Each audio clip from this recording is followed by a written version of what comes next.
Have you ever brought up a serious issue only to have someone ask you, why do you always have to be so negative? It's not negative to name harm. It's negative that the harm happened in the first place. Today we're exposing the manipulation behind this toxic positivity and the lie that speaking your truth is quote unquote being negative. We'll show you why your honest communication is a sign of connection, not a demand for misery.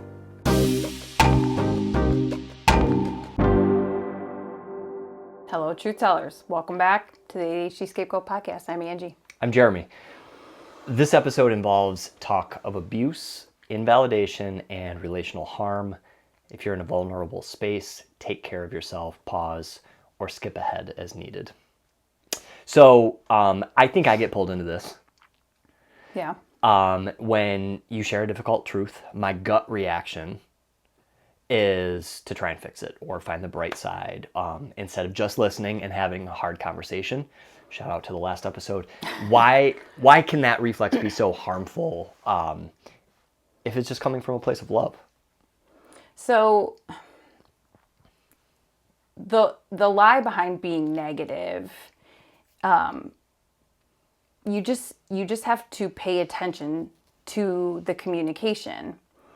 And narcissists and their enablers, like in a toxic family system, use that phrase, "you're being negative," just as pure deflection from the actual issue at hand. So it's just like an easy, childish way to avoid accountability, really.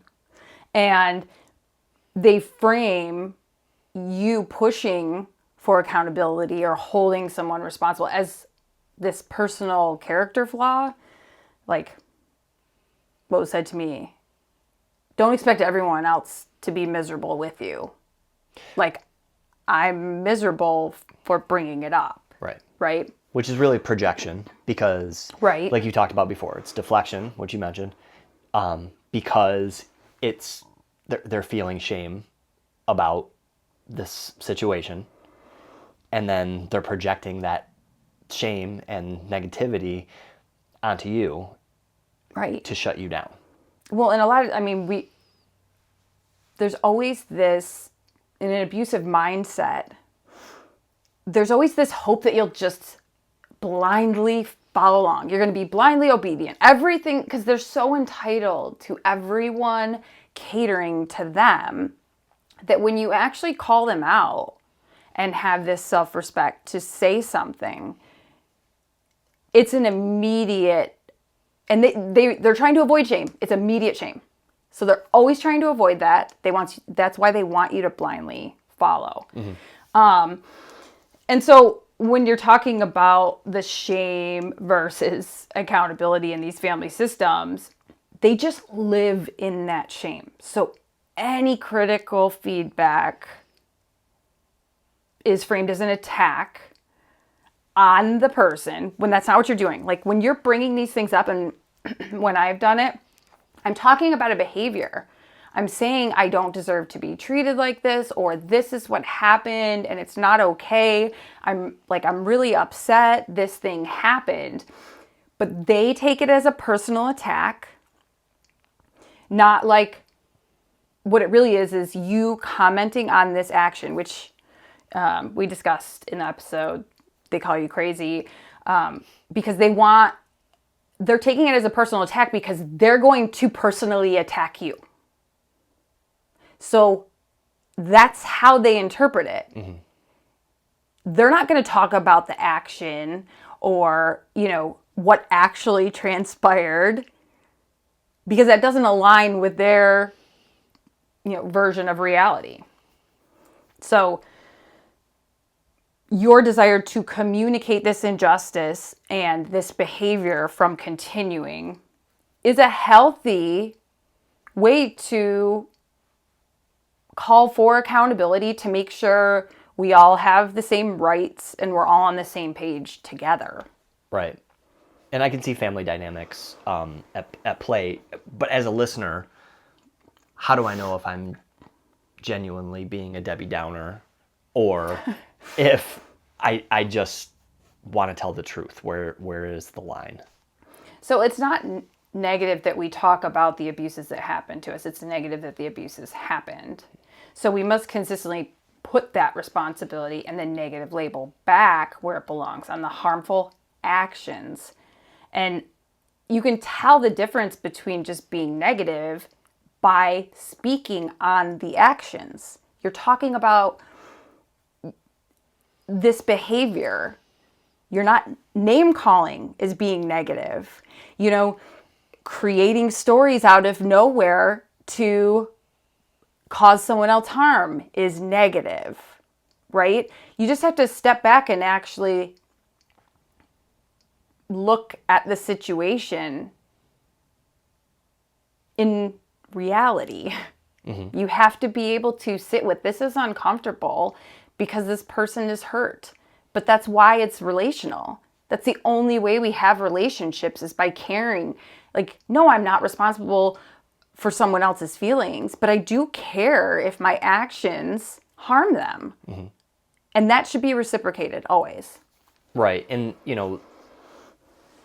the reason that you want to call out the abuses and have the hard conversations is so that you can put an end to the abuse, so that it doesn't continue, and then also have a positive relationship moving forward. Right. And that's why, which we talked about in the last episode, that hard conversations, they're not hard because you're arguing or you're fighting or you're going at it, so it was hard. It's hard because it matters, because that topic is important, and you're bringing it to someone knowing that they might not be ready to hear it, or maybe they're not going to be on the same page with you. Maybe there will be a rupture in the relationship. And so it always just seemed confusing to me as a kid when I would bring up an issue or something that happened, or ask a question out of curiosity because it didn't add up, that I was whining. Can it come off as negative when I've tried over and over and over to have the same conversation, or, that same behavior showed up in multiple different scenarios by this one person, or maybe a group of people, and it's either ignored, it's minimized, or the blame is shifted back onto me as the scapegoat for bringing up the issue over and over. Yeah, it can come off as negative because now you're frustrated. Now no one's hearing you. You feel like you're screaming into a brick wall. So you get frustrated. Mm-hmm. And so that's when they're like, oh, you're angry. Oh, you want to pick a fight. It's like, no, you haven't heard me any of the times I brought this up before. And now it's to the point where I can't take it anymore. This, enough is enough. So it comes off as negative, but they're just pushing the negativity because they know you've said it multiple times and they don't want to hear it. They don't address it at all. And then you get accused of talking in circles.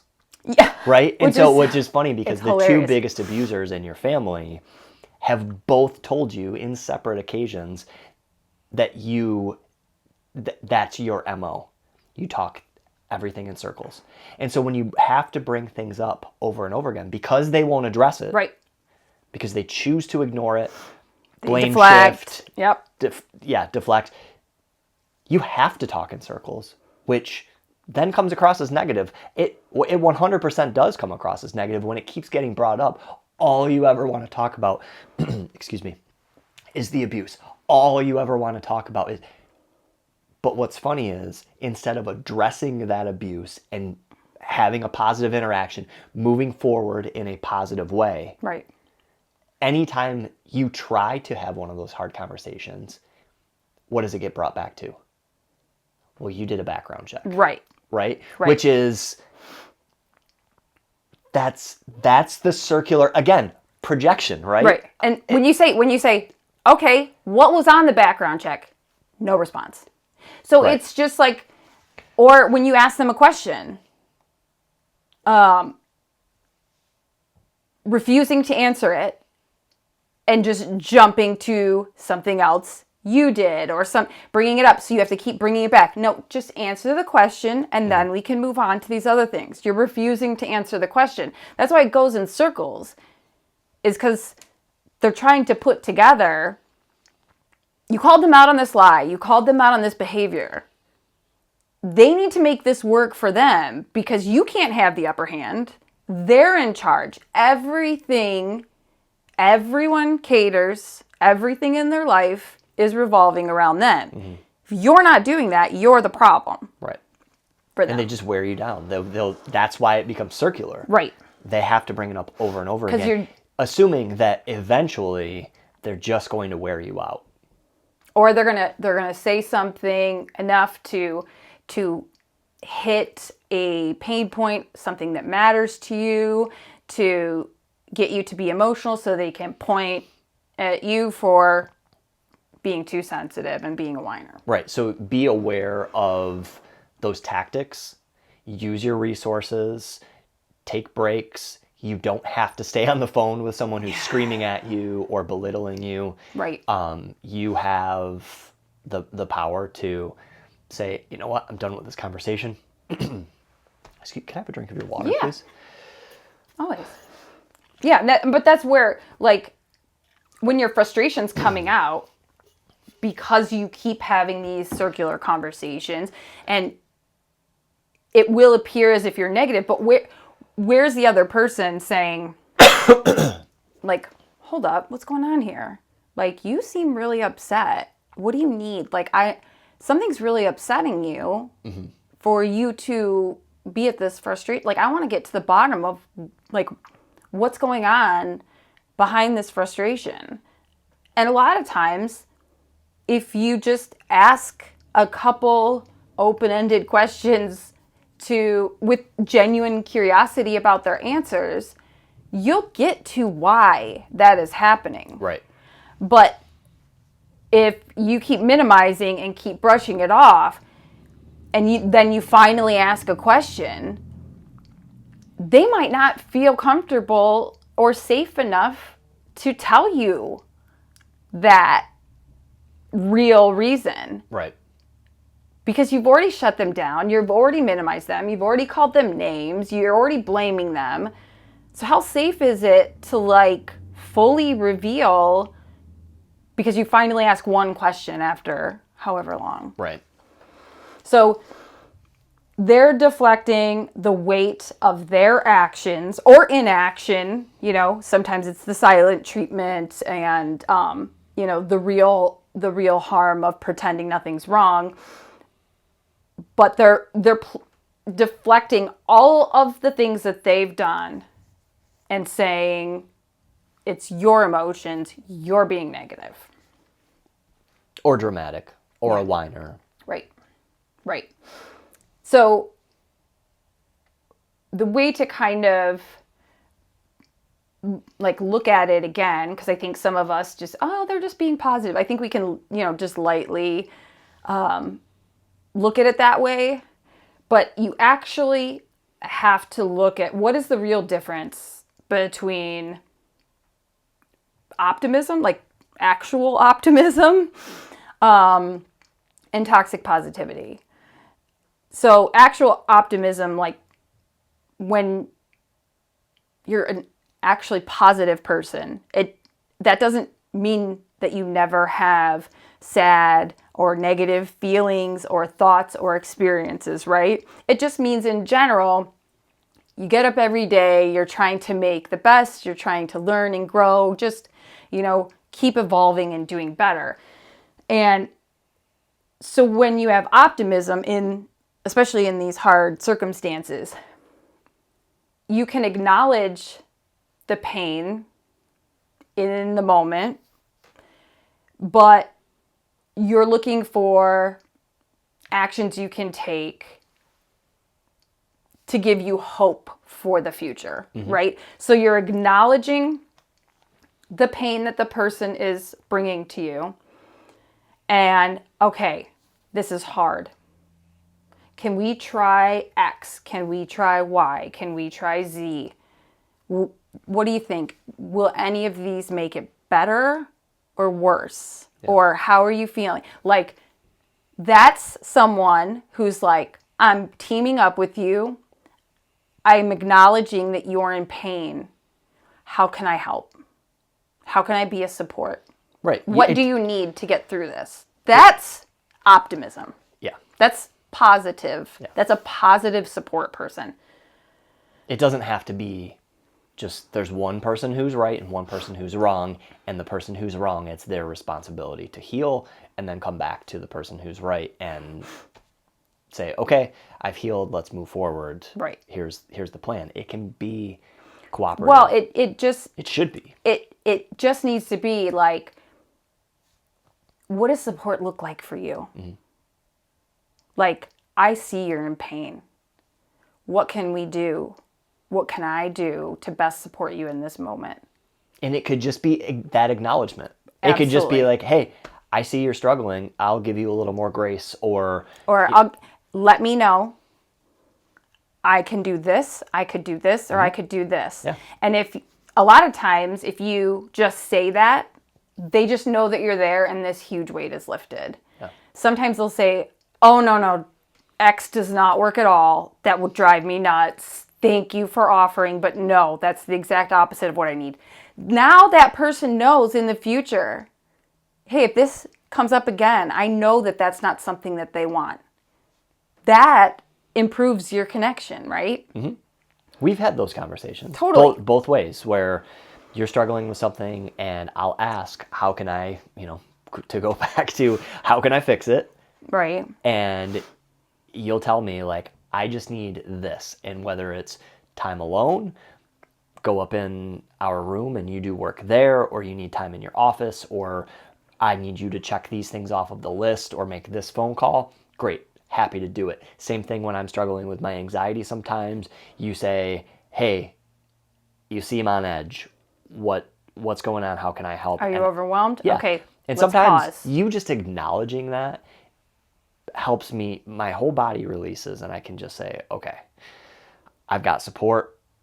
You know what? Hey, I've got this. How many times have you said that? Like, well, and I think the thing is, there's also like a supportive tone that you have to have when you say that. Like, if I were to say, are you overwhelmed? You seem overwhelmed. Which has happened. And I'm super snappy. Right. Right. And I've called you out and said, like, hey, just FYI, that's not helping. When you say, yes, I am overwhelmed, just like, be supportive. Well, it's kind of funny because usually we're both overwhelmed Right. if I say it like that, and then it's like, oh crap, I did it right back. And then, but we communicate that so clearly that we're able to call each other out without immediately like going into a shame spiral or feeling like he doesn't love me anymore. Right. Like, that doesn't happen. But if you don't have any of those safe conversations, or you're not building that trust, that would happen over and over and over.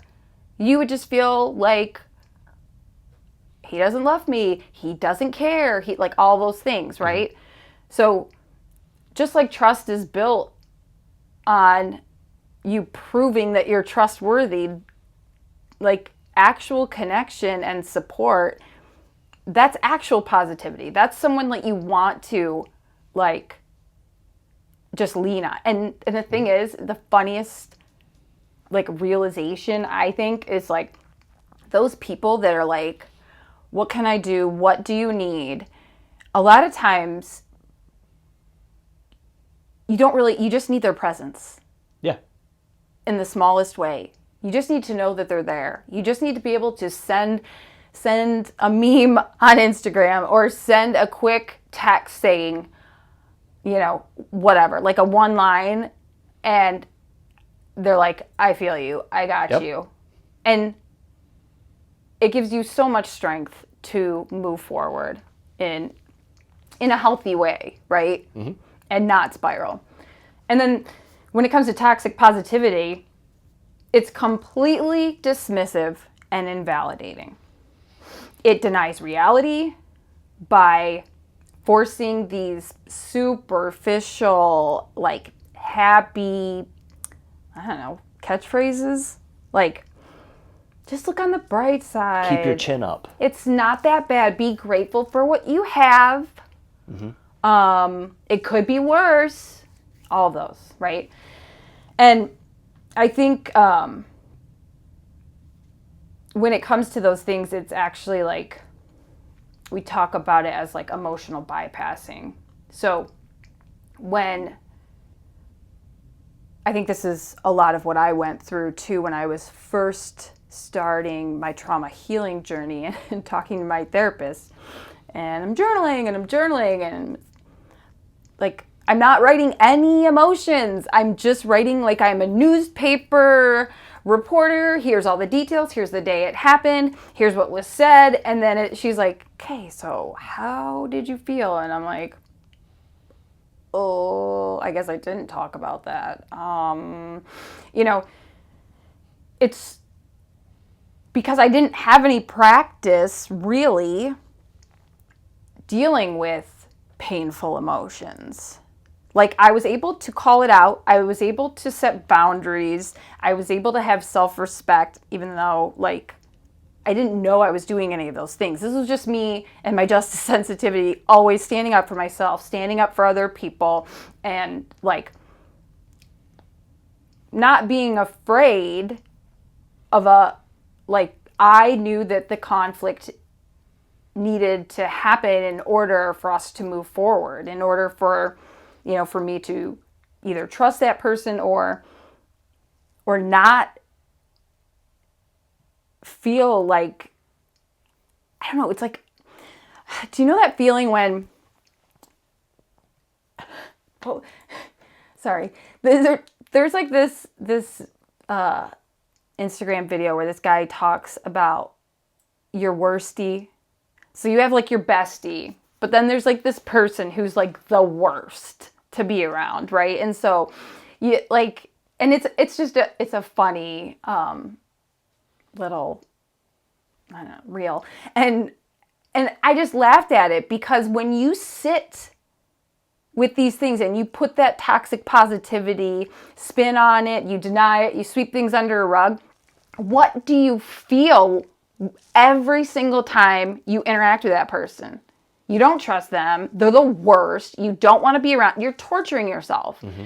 And like for ADHDers, like being around someone who is like phony and like putting on all these like fake happy thoughts, it's unbearable. Mm-hmm. It's completely like, can I get to how you're really feeling? Because it feels like you're really resentful and you're saying this really nice thing, but you're huffing and puffing and you're being passive aggressive and walking like, can you just be honest? And it's so confusing, especially for ADHDers, but it's like you're bypassing, the emotional bypassing is you're suffering because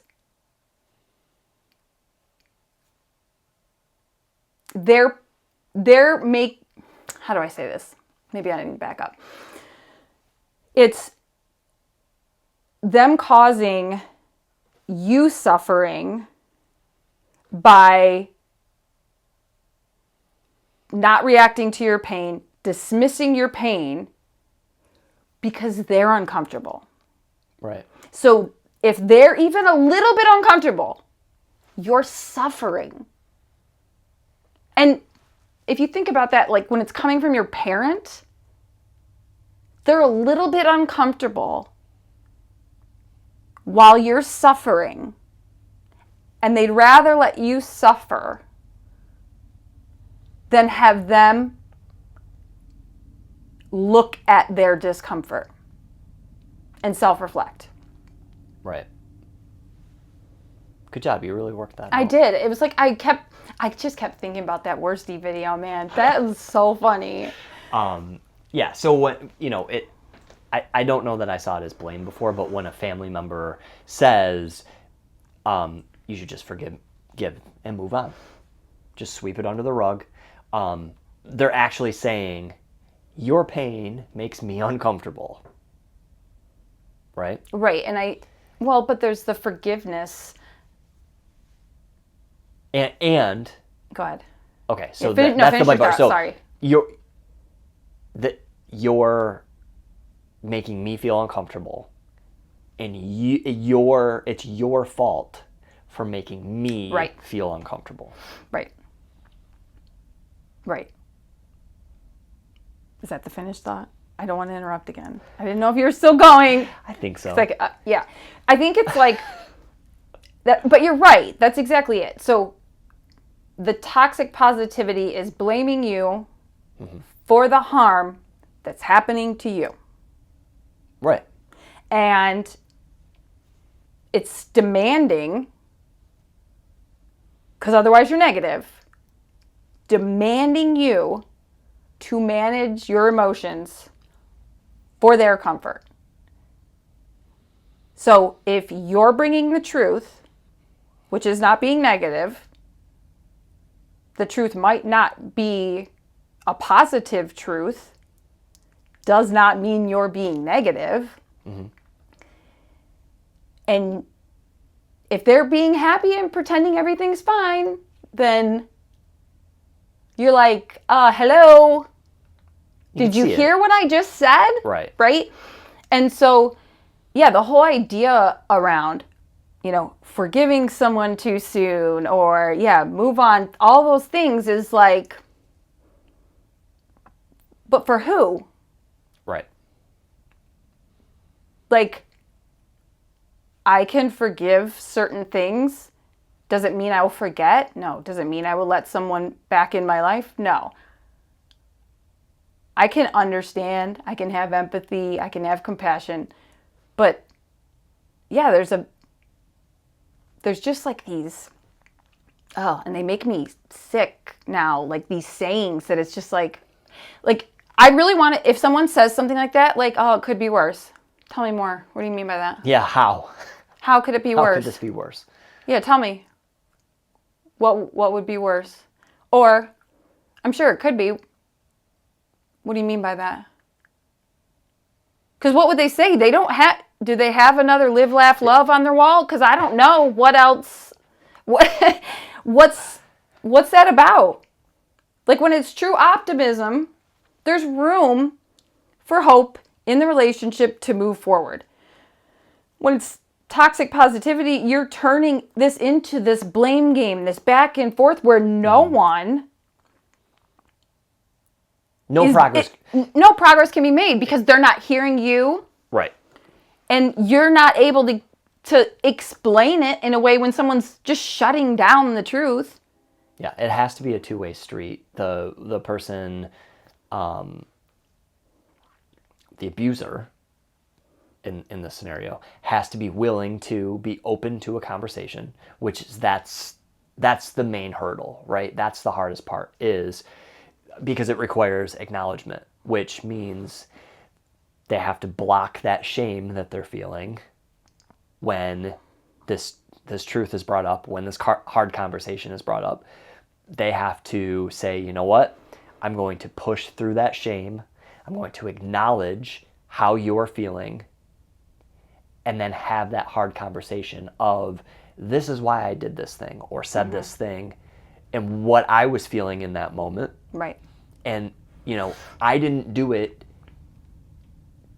to put you in harm's way, and I'm sorry that that's what happened. So how could I do better next time? Right. How can we stop this from happening again and move forward together so that you don't feel that way, and then I also don't feel like you're blaming me for how you're feeling. Well, and part of this toxic positivity, it's because you're holding this toxic shame inside of you that you're not addressing.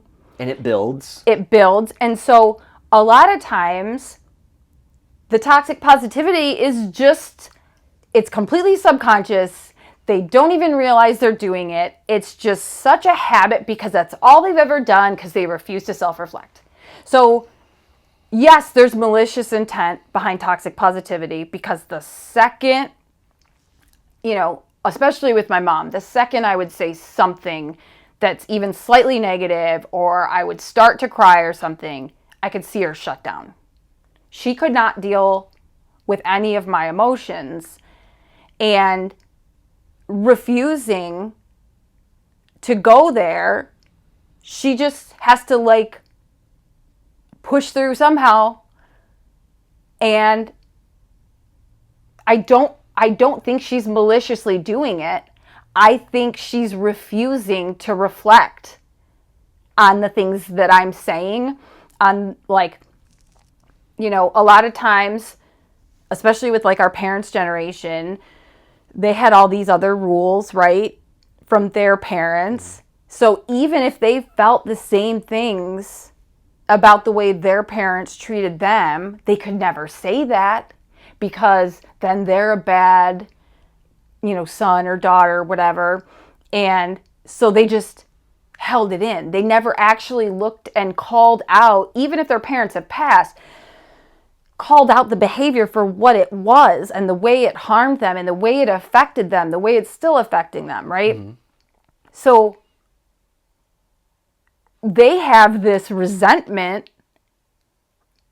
that should be directed at their parents, or that conversation should be directed at their parents, that they held all this resentment without having this conversation because of A, B, and C. But they're holding that resentment and taking it out on their child because their child is bringing up these emotions that they've felt in the past and couldn't speak about. But maybe not necessarily doing it maliciously. They may be... Oh, yeah. Right? Just like you said, right.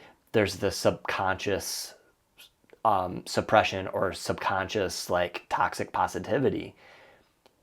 When you say they're suppressing these things and refusing to talk about it and then taking it out on their children, I don't think that they're doing that consciously. And no. I don't think that they even realize that that's the effect that it's having. I think they're saying, I'm protecting my child from this thing by not talking about it. Because it hurts me so much. Yes, it hurts me so much. Right. I don't want to bring that to my child. I'm going to suppress it. I'm going to be over positive. I'm going to be, I'm going to protect them from it. But is that what they need? But it's really doing more harm. Is that what they need? Right. It's the same thing as going to someone with support and saying, oh, it's okay. We'll get through this. It'll pass, whatever. And, you know, time heals all wounds. Oh, boy, I have a problem with that one. But asking what they need. If a kid is, if your adult child is coming to you with these issues, that's not the time to jump into this, you know, automatic, like, protection mode. They're bringing it to you. Now it's time to talk about it. Not, I don't want my child to have to feel. They're feeling it. They're bringing it to you. Right. There's no protecting. They're saying, this is what's happening to me. And maybe there's a place, if you were actually able to self-reflect, that you guys could be aligned and say, you know, I feel that way too sometimes. I mean, I've done that with our kids. I feel that way too sometimes. What was that like? I did it this morning on the way when I was dropping Wyatt to school, or dropping him off at school. There was a scenario, and I said, "Yeah, that's happened to me before, and this is what I did. You could try that, right?" Saying what you need doesn't mean you're being needy. Right. It's helping you not get frustrated and suppress your own needs. It's communicating so that your partner or family member or friend can understand what's frustrating you or making you feel sad and or angry or whatever emotion you're feeling. It's communicating what would help you work through that. And in turn, it's probably helping them not only understand you better, but it's helping them grow and say, oh, next time I see this in someone, I can be proactive and help them in this way and be a better friend, be a better family member, be a better partner. That's called growth. Yeah. So I want to jump into the cowardice of being the bigger person. So that's a lie. Saying be the bigger person is enabling harmful behavior, period. I understand in some situations to just walk away and not deal with something because it's more harmful. But in most cases, when someone's saying be the bigger person, they're expecting you as the victim to provide grace and kindness to the person that is harming you or causing damage. And it is delusional to expect that from someone who's not getting that kindness, grace in return. That is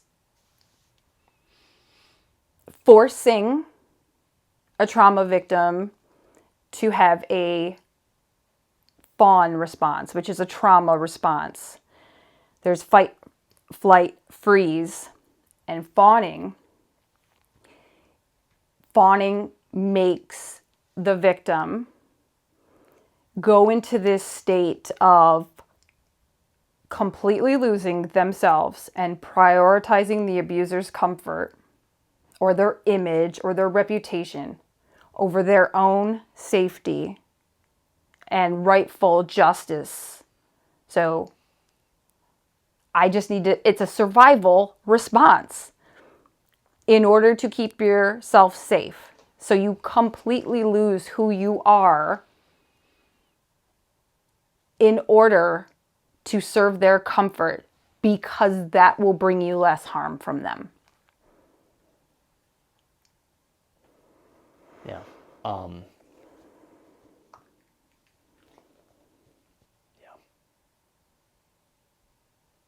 So that's a tough one. It's yeah. So a lot of people feel like they must forgive someone, right? How do you navigate that? Well, I think like the whole fawning response and catering and giving into, what they want, and completely removing any needs or your own feelings, is you have to like go back into yourself and be like, who am I? Like a lot of times, if you ever fawn, and I've definitely done it, not much. I was a fighter. My natural response was fight. But there are moments where I've had to fawn, and it doesn't feel authentic. And I think a lot of times when you fawn and then you go, okay, I'm going to forgive and forget. Like you might get a fake apology with no changed behavior. And you're like, okay, well, they're being nice to me now. So I'm just going to I'm going to do whatever I can to make sure they stay in this nice place where they're being nice to me. So you're so hyper vigilant. Like fawning seems like you're just like, completely shut down and closed off, but you're not. You're like hyper vigilant to everything that's going on, because that fawn response means you have to cater to all of their needs, all of their emotions, all of their ridiculous demands in order to survive and stay in that good place with them. So that, good place. Yes, yeah, quote unquote good place, which not being attacked is not love, is not a good place. It's just a lack of being attacked. Right. But what you said about, questioning yourself, that's what all of the gaslighting tactics are. It's to make you take a step back and go, well, wait a minute. Am I really feeling this way? Am I right to feel this way? Why do I feel this way?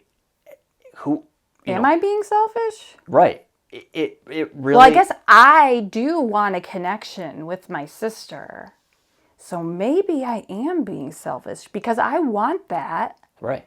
It makes you take a step backward, have all that self-reflection, question it, so that you will let your defenses down and say, you know what? This time I'll just forgive and forget. Or you'll at least just own up to something, even though there's nothing for you to own up to. Right. You'll take your part of the accountability, and they won't. Because you're willing to, you want to move forward. Right. You want to repair the relationship. Right. And they know that they can wear you down, gaslight you, make you question yourself, and hopefully take some of the blame and just say, you know what, I'll take this one, let's move on. And then it's just going to keep happening. Right. And so when you're reclaiming your identity to stop yourself from,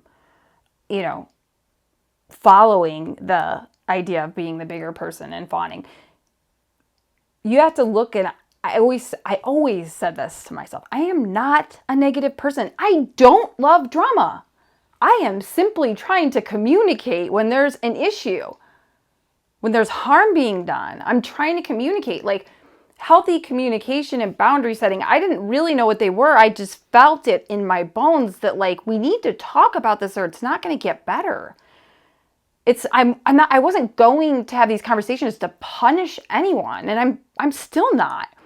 Right. It's a level of self-respect you have to move through the world and have like actually happy connections, genuine connections with people.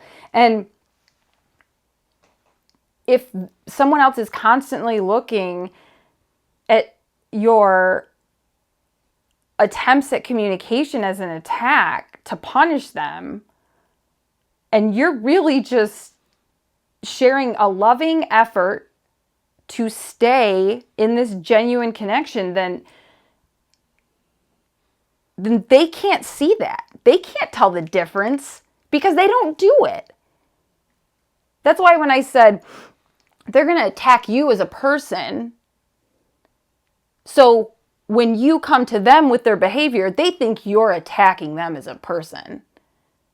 It's the same with this. Right. If you're trying to communicate, whenever they try to communicate, they're punishing you. Mm-hmm. They want to punish you. They want to make you feel bad, so they're above you. That's it. So they're not trying the way you're trying. That's why I know we've said it a bunch of times. The narcissist's